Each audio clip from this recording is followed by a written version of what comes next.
Hello from the mountains. This is Money in a Hot Minute, where I answer your money questions quickly or kind of quickly. Today's question comes from Callie, and she asks, what do I do with an old retirement plan from an old job that I'm no longer working with? Well, good news, there's something that you can do about it. There's actually two things you can do about it. You can either leave it where it is, or you can roll it over into your own personal IRA. I'm going to explain what to look for and how to make that decision.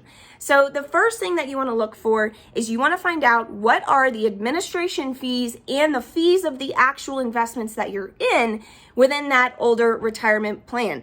You don't want to leave it there if the fees are pretty high and, the investment options are pretty expensive. Fees eat into our returns over time, so you want to keep that in mind. You'll want to contact your old retirement plan administrator and get in touch with them and just say, hey, can you just fill me in on what the fees are here for me to keep this plan with you if you're allowing me to do that? And you can kind of decide from there. And yes, believe it or not, there are fees to be invested in retirement plans that are sponsored by your employer, ex-employer. The actual investments that you're in are usually going to be funds like mutual funds or ETFs. And those funds have fees associated with them. And so you want to make sure that that's not too high and it makes sense and it gets you to your goals. The second thing that you're going to want to look for is what are the actual investment options available to you in your ex-employer's retirement plan.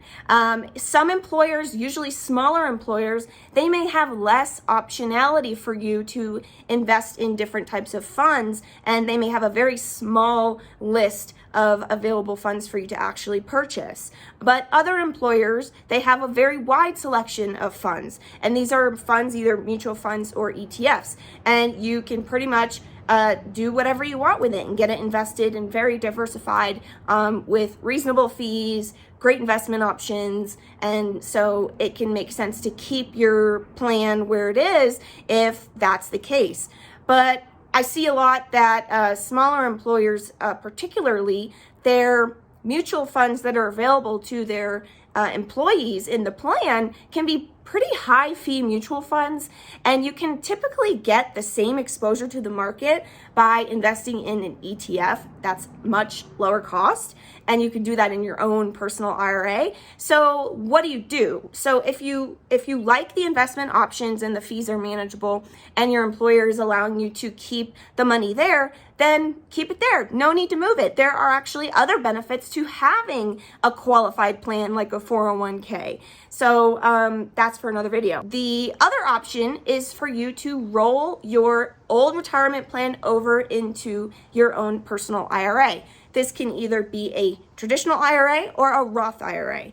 Keep in mind, if you do Roth, you're going to be paying tax on the money when you roll it. So just keep that in mind. But the benefit to this is you get control of the funds. You basically open an IRA at any of the major brokerage firms like Charles Schwab or Fidelity, and you are going to literally be able to invest in anything. You're going to be able to invest in ETFs, mutual funds, individual stocks, bond funds, pretty much multiple different things, even things like CDs, they don't pay any interest right now, but just to give you an idea, it's giving you a broader scope of investments, and it's giving you the control to make those choices and basically choose your adventure of what kind of fees you want to pay. Or if you have somebody that you work with, an investment advisor, they can manage it for you. So how to facilitate a rollover essentially is you are going to open up your personal IRA at whatever brokerage you choose, and then you can facilitate the rollover through your old retirement plan, and they can actually transfer the money directly to your new IRA. So that's called a direct rollover. You do not touch the money. One brokerage account puts the money into the other brokerage account. And this is the way you want to do it, because if you get a hold of the money and you don't get that money into that new account within 60 days, guess what? Taxes and penalties. Not fun. So that's why direct rollovers are best between brokerage and brokerage. You are letting them handle it for you. So I hope that helps. Just to recap, this was kind of a long-winded answer. Definitely didn't get this done in a minute. But to recap, basically, you want to look at the administration fees. You want to look at the investment fees for whatever funds you're allowed to invest in. Make sure those are reasonable and good for you. If not, then you may want to consider rolling over.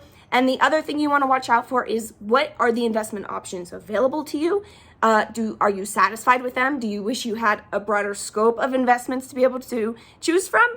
If so, you may want to consider doing a rollover into your personal IRA or any other qualified account that you may be able to roll over into. If you have a new employer with a new plan, they may accept rollovers from your old employer plan into your new employer plan.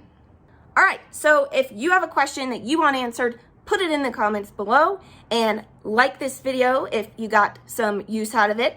Don't forget to subscribe, and I'll see you next time.